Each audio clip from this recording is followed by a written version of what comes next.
10, 9, 8, 7, 6, 5, 4, 3, 2, 1,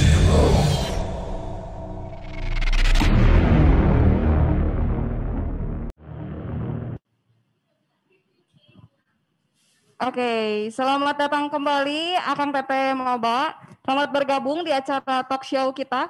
Oke, di sini telah hadir bersama kita semua, sudah terlihat ada dua ibu cantik-cantik ini akan menyampaikan materi-materi yang tadi sudah disampaikan sedikit oleh Ibu Pendeta Titin, akan disampaikan dan dilanjutkan kembali.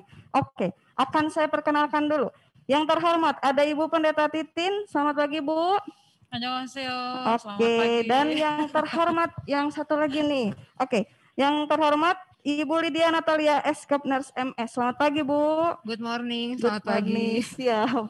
Oke, untuk mempersingkat waktu, kontrak waktunya akan saya berikan 15 menit masing-masing untuk menjelaskan materinya ya, Bu. Oke, dimulai dari Ibu Pendeta Titin yang akan menyampaikan materi tentang mencerahkan. Oke. Betul, Bu? Siap. Waktu dan tempat saya persilahkan. Siap, Teh. Oktri, terima kasih teman-teman panitia. Saya melanjutkan ke sesi mencerahkan, ya. Saya senang sekali karena melihat kami bertiga ini cerah banget. Teman-teman yang di rumah, ini pasti kalau ngelihat foto kami, kayaknya cerah. Karena apa? Ini seperti di studio foto, ya. Seperti di studio foto, jadi bawaannya pengen gaya.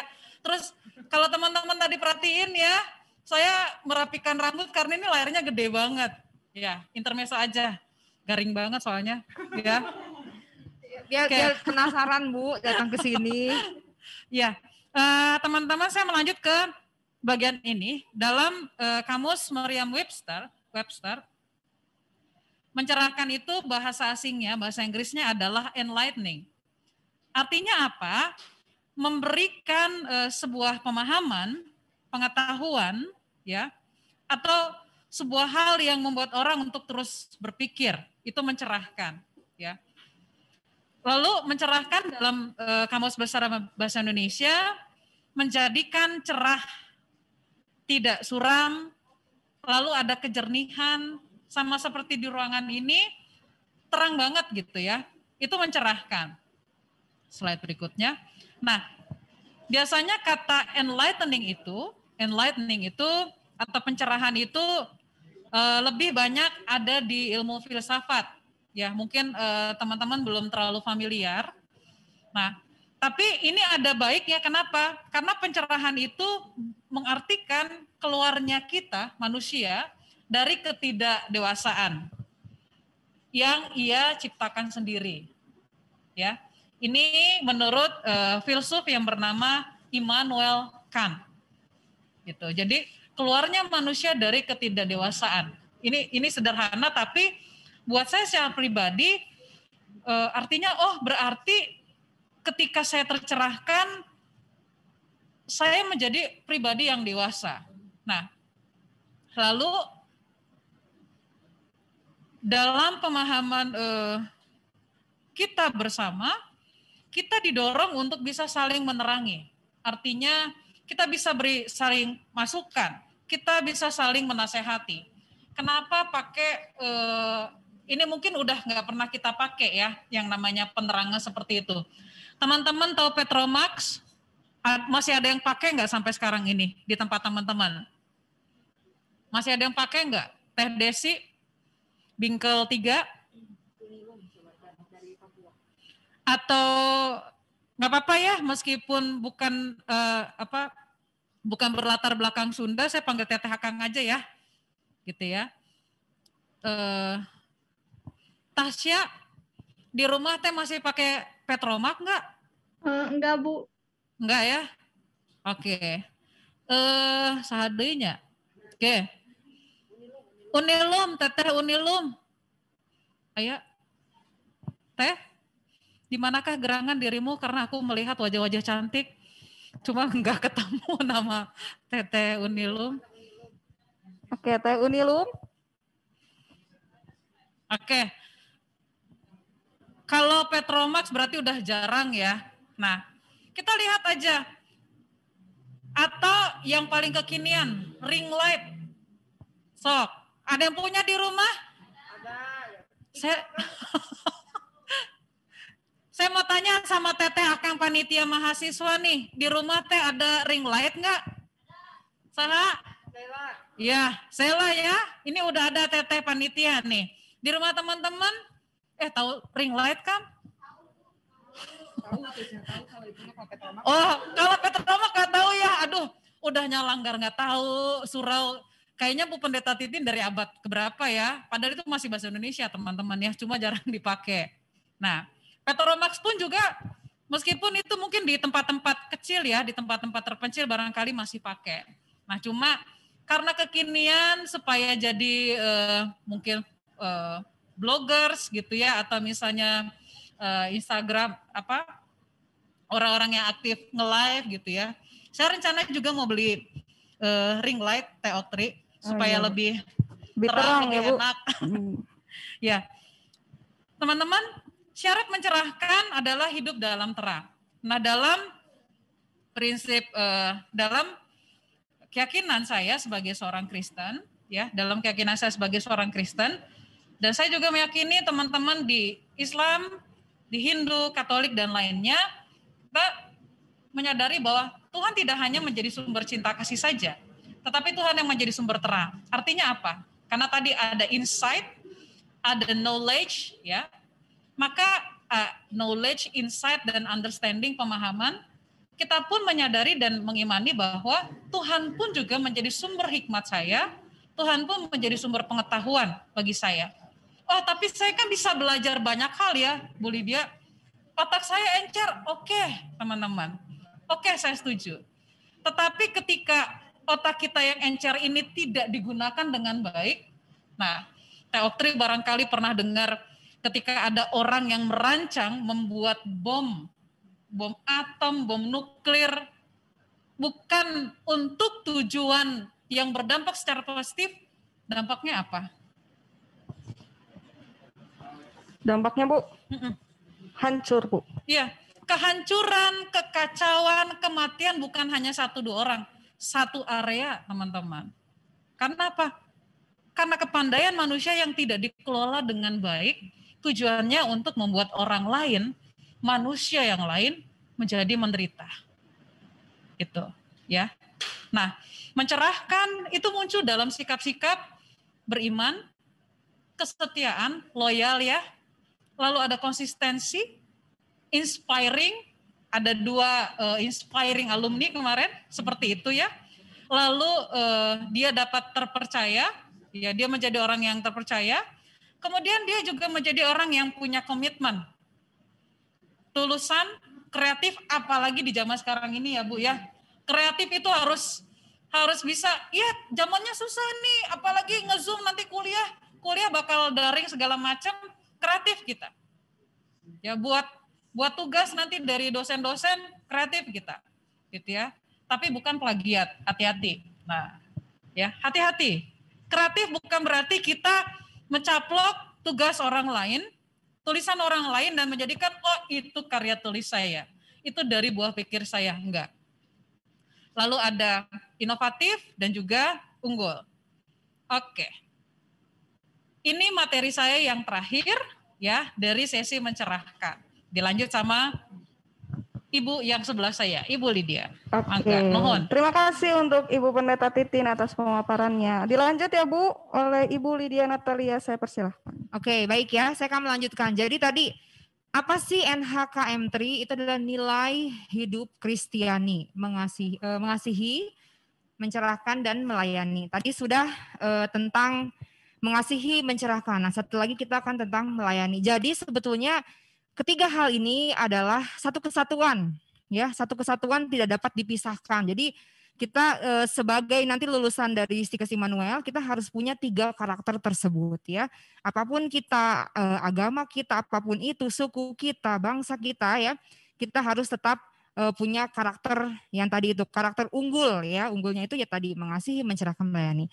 Oke, sebelum ke materi, ya, ada pepatah mengatakan, tak kenal maka tak sayang, ya, karena saya pengen disayang sama teman-teman. Jadi mungkin kemarin sepintas aja ya perkenalan tentang diri saya ya. Oke, slide.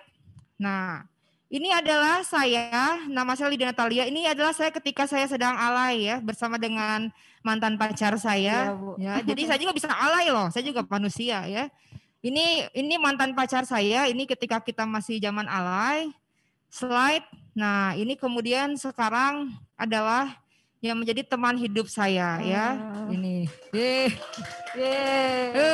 Ini nasi sedikit atau nggak apa-apa ya, kapan lagi coba. Oke. Nah, ini jadi saya itu kalau misalnya dilihat saya tuh suku apa sih? Ya, kalau saya suku dari Batak ya, tapi suami saya itu ada Sianturi, itu sebetulnya Karbitan ya. Jadi suami saya itu ada peranakan Chinese, Jawa dan Sunda, kemudian dia menikah dengan saya, akhirnya dibuatlah menjadi marga Batak. Ya, oke. Slide lagi. Nah, ini adalah buah hati kami. Aduh, ya, lucunya Ibu. Sera, ini teman-teman di sini udah pernah ketemu ya. Nah, ini Iya. satu lagi ya. Bukan Sheila ya, Sera. Ini Sera teh. Sera. Oke, baik. Lanjut ya, kita ke melayani tadi intermezzo aja ya. Oke.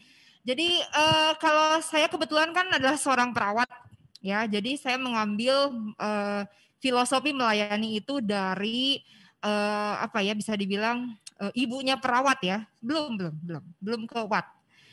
Masih di melayani. Ini adalah gambar dari Florence Nightingale ya. Nanti teman-teman dari D3 Keperawatan, S1 Keperawatan harus tahu ibu yang satu ini. Ya, jadi dia adalah pelopor perawat yang ada di dunia ini. Jadi dia tuh sebenarnya dari orang kaya ya, orang kaya, kemudian terjadi Perang Dunia Kedua, kemudian dia melihat di rumah sakit itu ternyata ada banyak sekali orang yang seperti tentara begitu, dia habis berperang, ternyata dia karena rumah sakitnya tidak memadai, dia akhirnya di jalan atau di lorong-lorong rumah sakit itu mereka semua ya dengan luka yang sungguh luar biasa gitu. Lukanya itu sangat banyak, tidak ada yang menangani. Dan akhirnya apa yang terjadi? Banyak terjadi kasus-kasus infeksius ya. Jadi kasus infeksi itu sangat meningkat, akhirnya juga rumah sakit kewalahan. Akhirnya dia walaupun dia adalah seorang orang kaya, tapi dia mau dia melayani itu. Dan dia setiap malam itu dia selalu membawa lampu ya, karena dulu belum ada penerangan yang baik. Makanya dia disebut Lady with the Lamp. Jadi dengan lampu dia selalu melihat si pasien-pasiennya tersebut. Ya, nah jadi dia mau melayani. Jadi artinya walaupun dia berasal dari golongan yang cukup baik begitu ya, tapi dia mau turun ke bawah, dia mau melayani, mengurusi hal-hal yang mungkin menurut orang lain itu jijik banget gitu. Oke, baik, kita lanjut ke apa itu melayani ya. Melayani itu menurut Kamus Besar Bahasa Indonesia artinya adalah membantu, menyiapkan atau mengurus apa yang diperlukan seseorang. Jadi melayani itu artinya saya bertanya nih sama Bu Pendeta Titin, Ibu perlu apa? Ada yang bisa saya bantu? Itu artinya saya melayani Ibu Pendeta Titin. Kemudian menerima, menyambut ya, ajakan. Ya, ajakan tentu saja dalam hal yang positif ya. Itu arti dari melayani. Oke, slide lagi. Nah, kemudian, ini ada kenapa sih kita harus melayani? Ya, kenapa sih? Slide lagi. Karena melayani itu adalah hakikat manusia, ya. Hakikat manusia belum slide-nya ya. Karena melayani itu adalah hakikat manusia, ya. Kita adalah makhluk sosial, kita nggak bisa berdiri sendiri. Apakah Oktri bisa hidup sendiri? Jelas tidak bisa, Bu. Tidak bisa ya. Apakah Oktri bisa dalam kelas hanya satu orang saja? Aduh, tidak bisa juga. Ya, yang ada nanti ini ya menyendiri ya, kesepian. Oke, nah kemudian slide lagi ya. Kenapa sih kita harus melayani ya? Tadi satu hakikat manusia, yang kedua karena kita sendiri sudah lebih dahulu dilayani. Yang paling pertama oleh siapa? Oleh orang tua kita. Itu ada gambar ya, mungkin itu gambar representatif dari ibu kita. Ya, dia bisa ngerjain apa aja ya, yang ngejemur, ya dia masak, kakinya itu nyetrika, yang satu ngasih makan, bersih-bersih, dia bisa melakukan hal tersebut. Ya, jadi dia karena kita sendiri dari dulu sudah dilayani. Kalau yang beragama Kristen ya, kita mengambilnya itu sosoknya itu siapa? Sosok dari Yesus Kristus. Dia datang ke dunia ini untuk apa? Dia untuk melayani ya.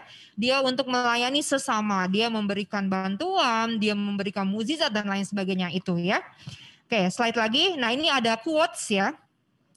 Siapa di sini yang ingin sukses? Saya, Bu. Saya. Pasti semuanya ingin sukses ya. Di sini ada kiatnya. Orang yang bisa menjadi sukses karena mereka sadar akan tugas kehidupannya. Mereka sadar bahwa melayani merupakan inti dari sebuah keberhasilan. Sikap rendah hati untuk memberikan pelayanan dengan penuh antusias akan menjadikan orang tersebut sukses luar biasa untuk selamanya.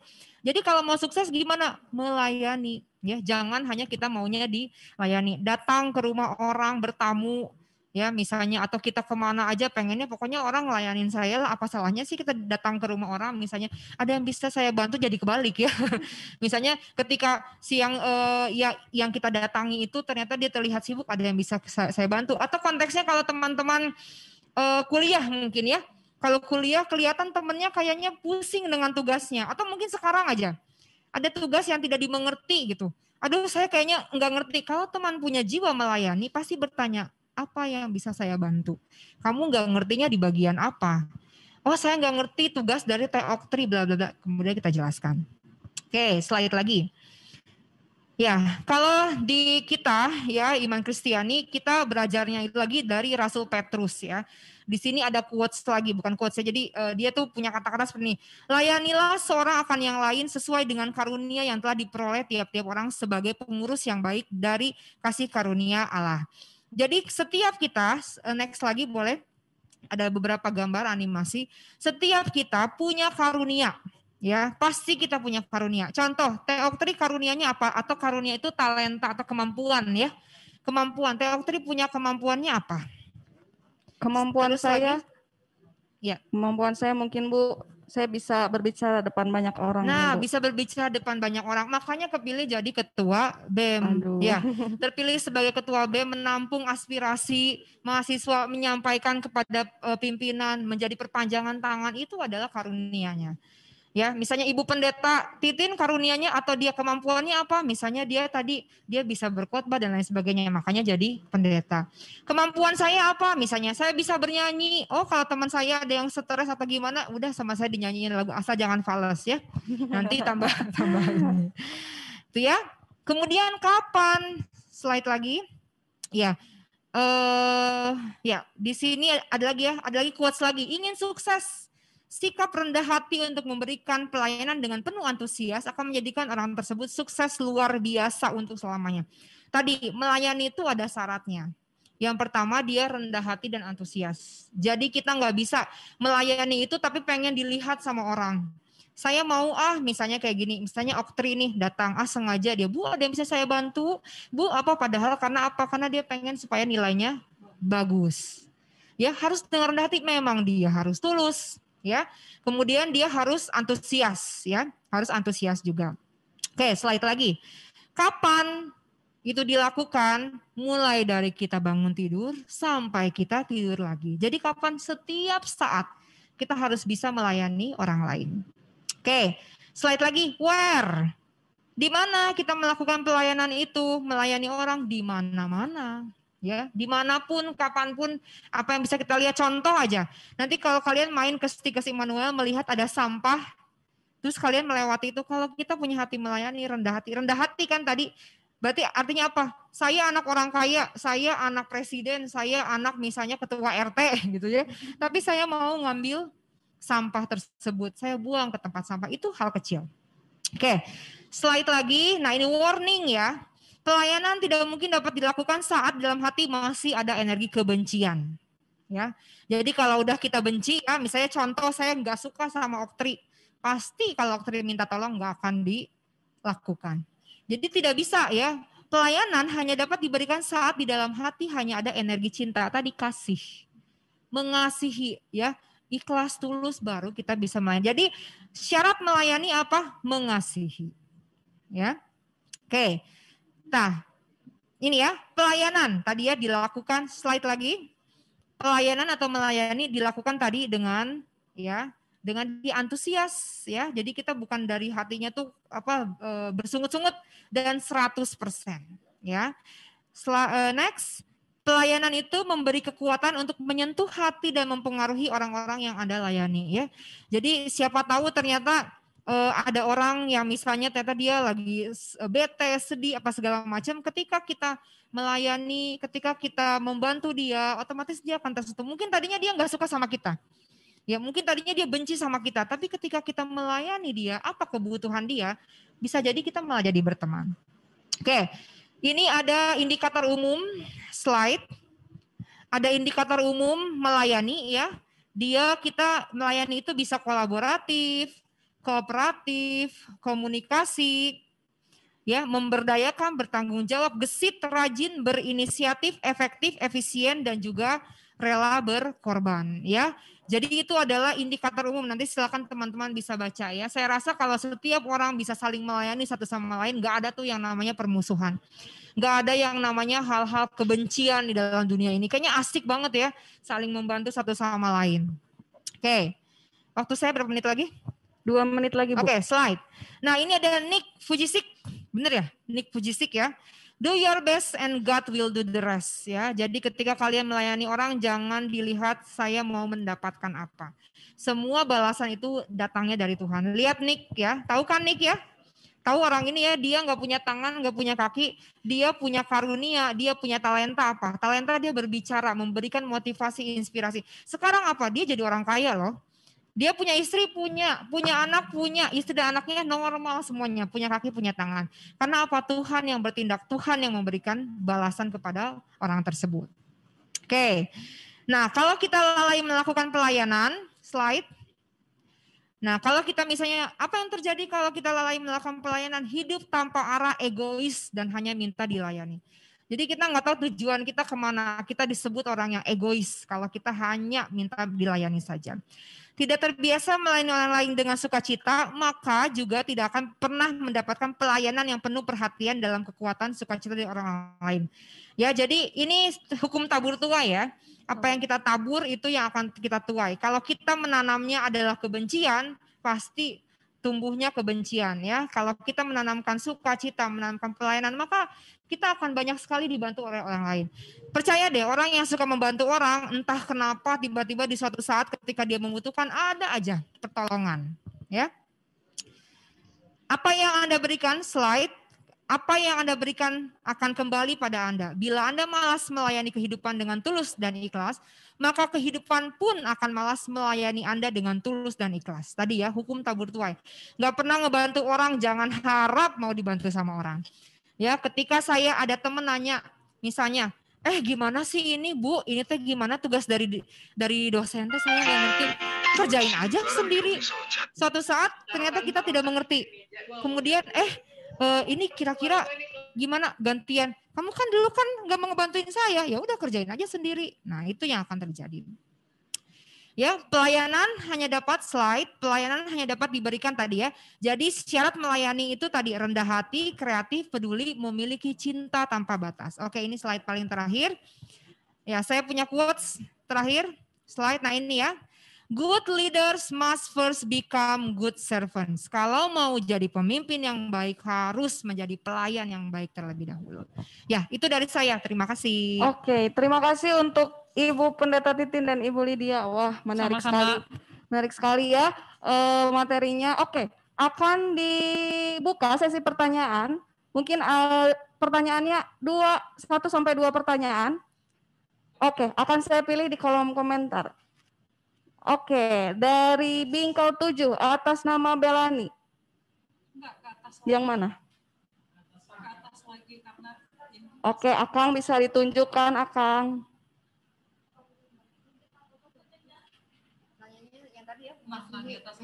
Yang ditanyakan itu materi yang dari pertama ya, Kang Teteh, mengasihi, mencerahkan, dan melayani. Oke, sudah dapat dari Bingkau 1 atas nama Erika. Bu, bagaimana cara menghadapi orang-orang yang kadang tidak mau menerima kebaikan kita selaku orang yang berbeda golongan dengan dia atau rasis? Nah, ini menarik nih Bu, bisa dijawab Bu. Iya, sederhana aja. Artinya kita tetap lakukan kebaikan meskipun orang yang merespons itu adalah tidak menerimanya. Jadi buat saya adalah lakukanlah kebaikan meskipun kita tidak merespons, ada orang-orang yang tidak merespons. Gitu. Oke, jadi itu ya jawabannya Kang Teteh. Selalu menebar kebaikan, menabur kebaikan. Setuju. Ya. Oke, lalu yang kedua dari bingkai 7 atas nama Kang Ambrosius. Kita sudah mengasihi seseorang, tapi seseorang itu tidak mengasihi kita atau cuek. Jadi itu bagaimana cara kita menyikapinya? Apakah kita harus terus mengasihi dia, Bu? Sepertinya kamu harus curhat ke saya ya. Aduh. Ini seperti curhat. Ini kayaknya gebetan ya. Tidak terbalaskan sepertinya Ya. ini, Bu. Saya itu yang tadi saya highlight. Rasanya ketika kita mengasihi nggak ada sekat. Saya mengasihi ya karena tulus gitu ya. Apakah dia seorang yang beragama Kristen kah? Apakah dia seorang yang Hindu, Buddha, Islam, lalu dia Batak, Sunda, sekat-sekat itu nggak ada lagi harusnya. Lalu bagaimana ketika dia cuek gitu ya, tetap aja mengasihi. Toh kan bukan dengan perbuatan saja, tapi dengan tutur kata ya Bu Lydia ya, dengan tutur kata kita itu akan terlihat gitu. Bagaimana kita menerima seseorang yang nggak suka sama kita atau yang cuekin kita, lama-lama buat saya dari prinsip apakah kita bisa hidup sendiri, iya, tapi di sisi lain kita akan membutuhkan orang lain. Maka ketika kita terus menabur kebaikan, sementara orang yang cuek itu someday, satu saat dia akan butuh bantuan kita, nggak mungkin dong kita menjadi orang, lu pernah, maaf kalau saya pakai kata lu ya, lu pernah cuekin gue, ya udah gue balik cuekin, kan enggak. Saya tidak bisa begitu ya, kita tidak bisa begitu teman-teman. Meskipun orang lain cuek, bukan itu saya, gitu. Saya sih gitu. Oke, berarti jangan membalas air susu dengan air tuba ya, Bu. Oke, jadi air susu harus dibalas air susu lagi. Oke, semangat untuk Kang Ambrosius. Oke, pertanyaan berikutnya. Dari bingkai 3 atas nama Teh Leonida Putri. Bu, apa yang kita lakukan kepada orang yang kita kasihi tapi dia malah kasar kepada kita? Aduh, gimana nih, Bu? Oke. Kasar katanya, Bu. Gimana nih? Ini dalam-dalam ya. Saya Kayaknya ini sampai meresapi ini Sesi sendiri dengan sesi ibu sesi kayaknya. konseling ya, Iya, karena aduh. esensinya jadi sama Teh dengan pertanyaan dari Teh Natalia. Ketika kita berhadapan dengan orang yang cuek, dengan orang yang kasar, ya tadi ya, dengan orang yang kasar, dengan orang yang rasis segala macam, sekali lagi kita highlight bersama. Alasan saya mengasihi apa? Karena Tuhanlah sumber cinta itu, ya, karena Tuhanlah sumber kasih sayang itu. Maka kekuatan itulah yang mendorong saya untuk mengasihi dia. Itu. Maka kalau ada orang yang kasar, bahkan orang yang paling dekat, saya langsung baca ya Teh Oktri di bagian. Iya, boleh, Bu. Ini yang susah teman-teman. Karena kadar menyakiti apa? Kalau saya mau mengaitkan dengan yang kemarin itu susah teman-teman. Karena itu udah masuk ke aspek hukum, kalau kekerasan seksual. Gitu ya.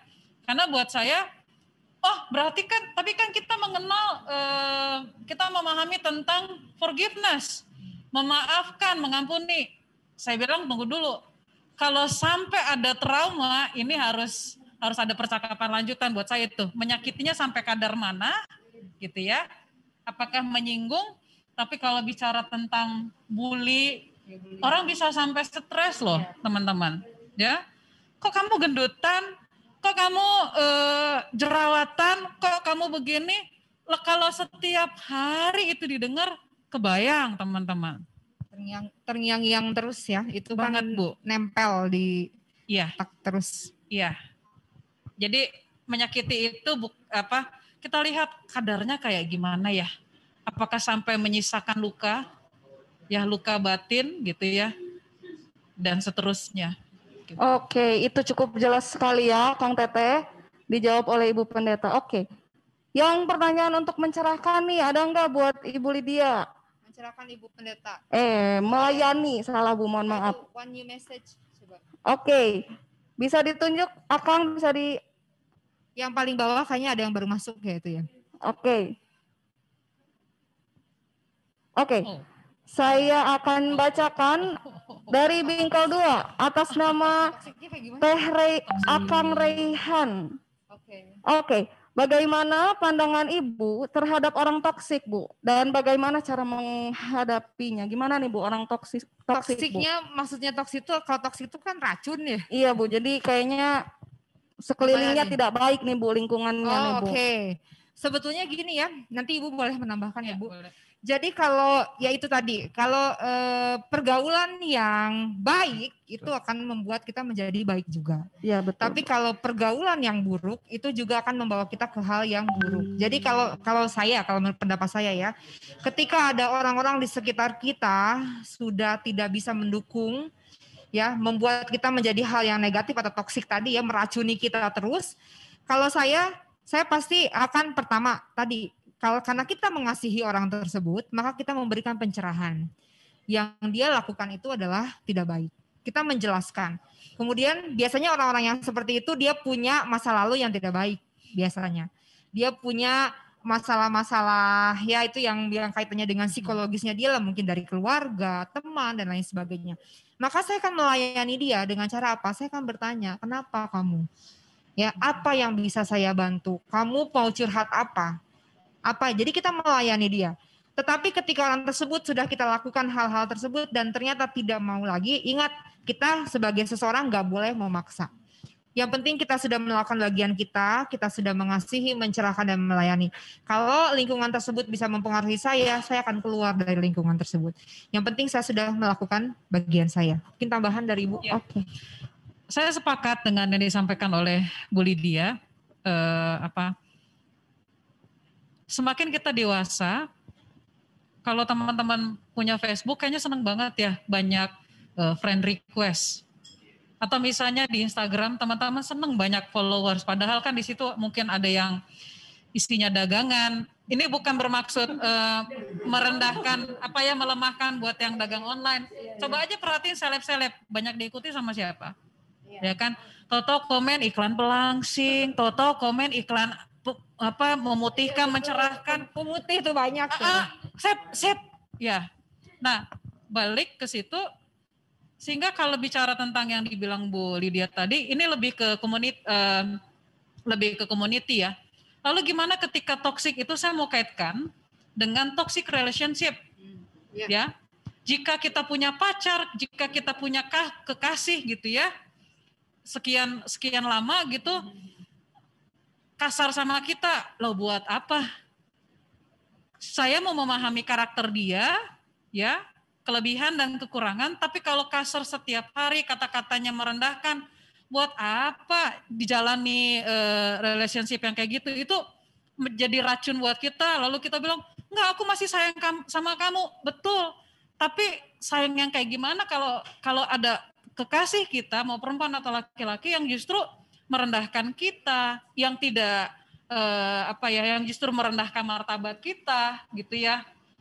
Buat apa kita terus jaga relationship itu, gitu. Kalau saya sih berpikir seperti itu. Jadi entah community kah, entah kita misalnya ada di tengah pergaulan kita, bahkan ketika kita menjalin sebuah relasi dengan seseorang.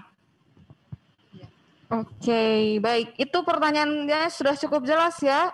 Waktunya sudah habis ya Bu untuk sesi tanya jawabnya. Ya mungkin nanti jadi, saya sama Bu Lydia jawab via WhatsApp seperti yang hari Senin lalu. Iya betul. Jadi Akang Teteh jika masih ada yang ingin ditanyakan bisa ditampung oleh kakak bingkelnya, nanti akan dijapri oleh Ibu Pendeta Titin dan Ibu Lydia. Ya, atau gini, karena kan kami itu di bagian kemahasiswaan, Ibu di bagian unit pelayanan kerohanian dan konseling. Artinya kami berdua membuka setiap pertanyaan apapun yang kaitannya dengan masalah pribadi ataupun masalah yang berkaitan dengan perkuliahan mungkin Bu ya, karena memang itu tugas kami.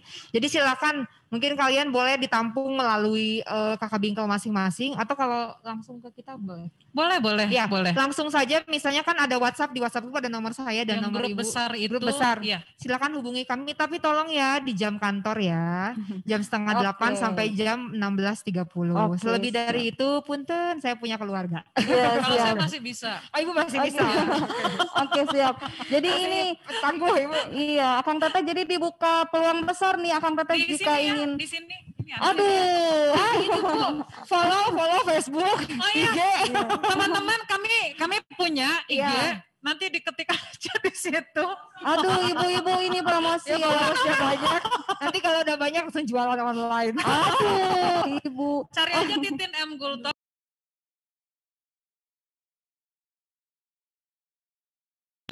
_Gultom. Kalau saya Lydia is a nurse Natalia. Oke.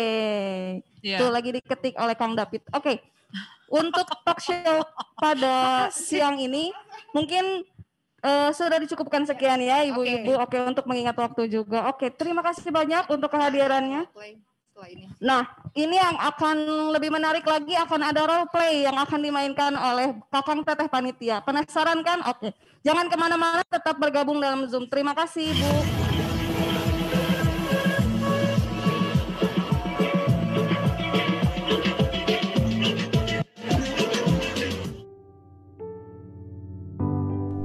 Menjadi generasi muda di Indonesia merupakan anugerah yang luar biasa. Kita dapat menyaksikan keragaman dan kekayaan insani dalam saat yang bersamaan. Kita diberikan warisan yang luhur oleh pendiri-pendiri bangsa, yaitu sebuah negara yang besar. Menjadi kewajiban kita juga untuk bersiap dan belajar menuju masa depan. Karena masa depan kita merupakan masa depan bangsa ini. Untuk menjadi yang terbaik, kita harus belajar dari yang terbaik. Stikes Immanuel merupakan salah satu stikes tertua di Indonesia dan telah memiliki pengalaman luar biasa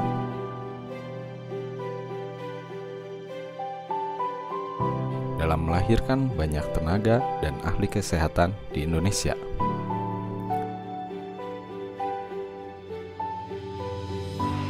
Sebuah institusi yang dipercaya bukan karena fasilitas yang lengkap, tenaga pengajar yang berkualitas, ataupun pengakuan secara nasional yang melahirkan lulusan yang berkualitas. Namun, karena Stikes Immanuel menempatkan ketulusan dan pelayanan sebagai landasan yang utama. Kami percaya bahwa untuk memberikan yang terbaik, maka kita juga harus belajar dari yang terbaik.